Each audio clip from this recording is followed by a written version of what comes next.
Hi, I still don't have a voice, but I am back in Seattle, as you can see.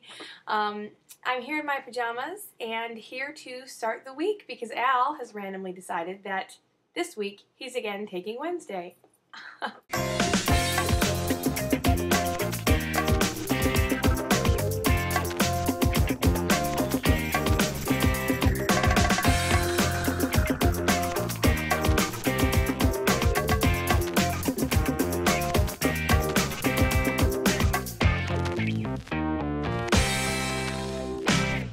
No, so for real, we are going to be shuffling around our days next week once we take on the new 5th vlogger who will be joining us with their first video next week. Yay, I'm so excited. And at that point, we will shuffle around our days somewhat and we'll have a new order to follow through with for the continuation of this channel. Anyway, Al is going to end up being after me, which I thought was going to start next week, but he's decided to take Wednesday this week, so here we are.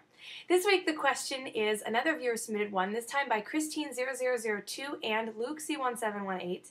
The question is overcoming the mind. What were the biggest emotional hurdles / problems you overcame / are overcoming while losing weight? The biggest emotional hurdles. There's a lot. Oh God, there's quite a few. You know, it takes a lot of mental stamina to get through losing weight over a long period of time. It's of course physical stamina, being able to keep up with the exercise, and scheduling toughness and ability to stick to your diet and your weigh-ins and whatever. But really, mental endurance is what the whole game is about. So it's going to be interesting to hear what everyone says this week about what they're really focusing on overcoming or what they had to overcome. For me, the first mental obstacle was believing I could do it. When you come from a space of having done like every diet, I mean, I feel like I've been crash dieting on and off since middle school.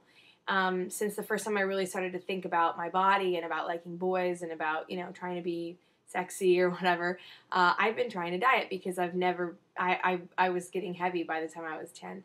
So at 13, 14, slim fast, I remember doing, you know, and I've done them all. So I think the first thing is that sense of I can do this, and it really is possible.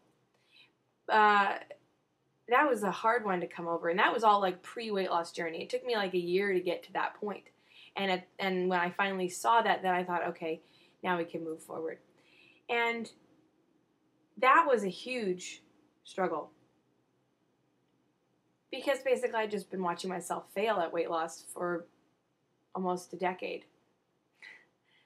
I have really no advice on how to get over that. And that's the one thing most people ask me all the time is how did you find motivation?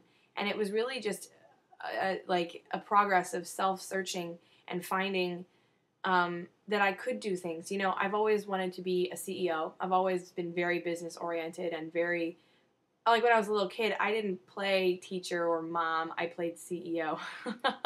You know, when other girls played house, I was playing business.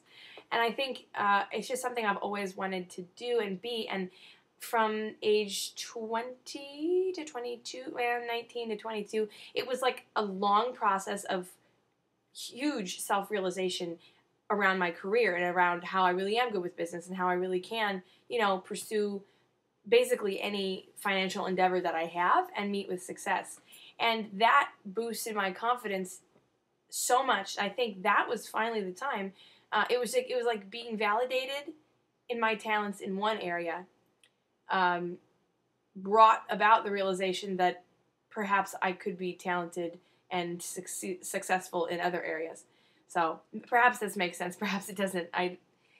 Yeah, but it was really like in finding that I could do the other things that I wanted to do with my life. I thought, okay, I really can lose weight. I know how to do it. I'm very smart. I know how to do it. It's just a matter of doing it, and that's when I made the choice. Since starting losing weight, the biggest emotional hurdle has been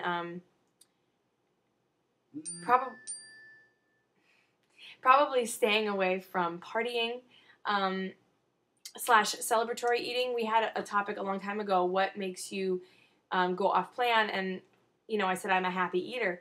If I'm sad, I'll drink. not necessarily a good thing. But I tend to withdraw, and my binges are not usually when I'm sad. Generally, my overeating comes as a result of celebrating. Parties, barbecues, hanging out with friends, basically any excuse to get out with people, laugh, have a good time, and eat. And eating is such a big part of social connection, but it doesn't have to be excessive. So that, for me, has been the struggle, and you all are watching me continue to go through that to this day. But that's where I'm at. So it's going to be great. We'll see you tomorrow with Al, then Wanda, then Jason, and then next week a whole new lineup, and we have our 5th person.